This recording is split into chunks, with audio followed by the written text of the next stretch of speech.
So, because the idea is this, you shouldn't take a decision on a product until, and I realize, people will tell me, I want to export a product that is in high demand, that is very profitable, that is low.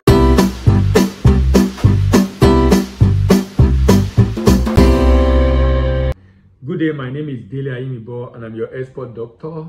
Welcome to another session of sharing trade information on DBA TV.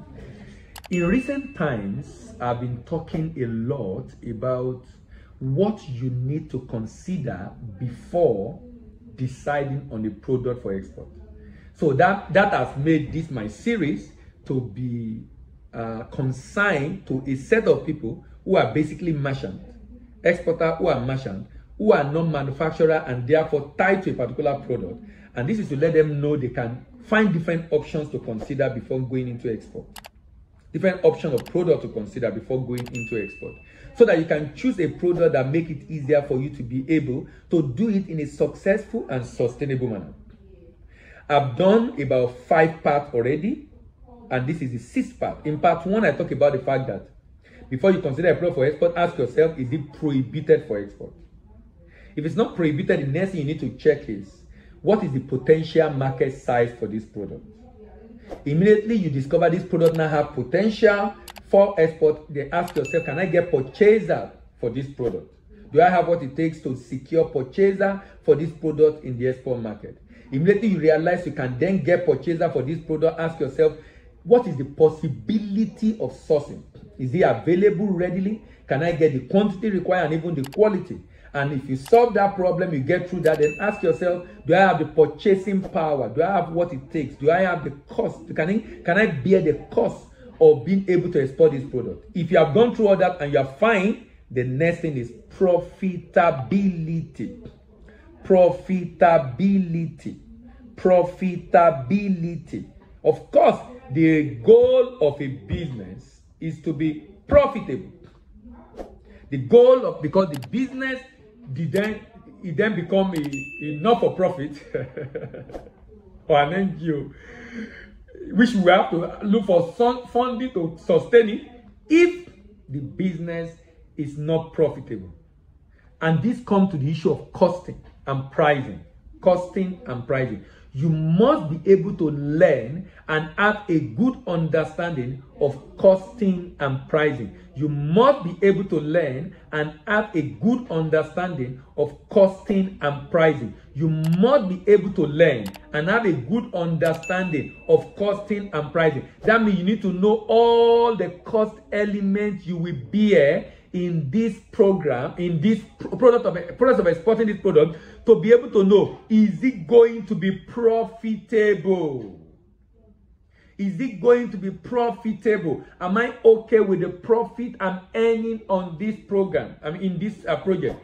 Is it going to be profitable? You want to confirm and ask yourself, is it going to be profitable? If it is not going to be profitable, is it worth it? And the way you ascertain that is being able to know what is the cost of the product, what is the cost of logistics, what is the cost of freight, what is the cost of warehousing if you need to do, what is the local charges of the shipping line cost, what is the cost of terminal handling charges, what is the cost of what are the miscellaneous costs, what is the cost of getting the required documentation, what is the cost of insurance. You need to put all these costs into consideration and check, is it going to be profitable? And check, is it going to be profitable? If it is not going to be profitable, of course you drop it. Of course you drop it. If it's not going to be profitable. So, because the idea is this, you shouldn't take a decision on a product until, and I realize, people will tell me, I want to export a product that is in high demand, that is very profitable, that is low risk.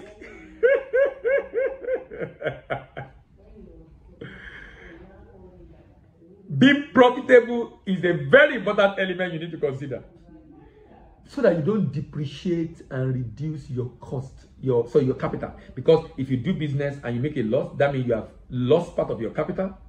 If you keep doing that, your capital will be eroding and eroding and eroding until you don't have money for business again. If you are going to remain in that business, of course you need to be profitable. That is why profitability should be one of very critical and important element of for export. Now, in being profitable means you also have to check the pricing at destination. What is the price of the goods at destination? And the price they are selling at destination, are you going to be profitable? You know, I use a particular model, rough estimate. If I'm exporting a product to the export market, any product, not commodity, finished goods, and it's being sold, I can see it on a retail store. Let's say US, I can see it on Walmart in the US, or I can see it on Tesco in the UK.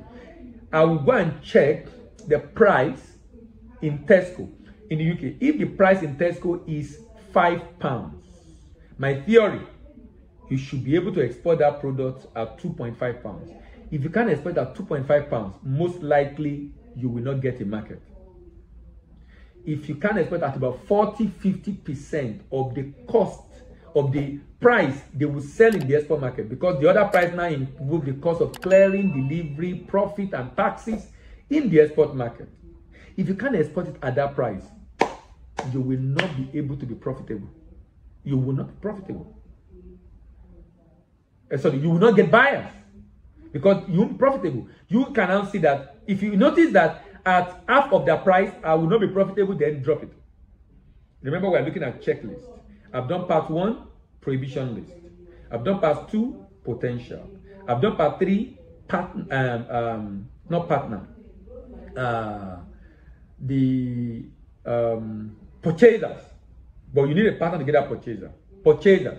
I've done part 4, possibility of sourcing. I've done part 5, purchasing power. Now we have done part 6, which has to do with profitability and pricing. I'll be rounding up in the next video, and that will be part 7 of what to consider before deciding on the products that you want to export. My name is Dele Ayimibo, and I'm your export doctor, and I'm signing out.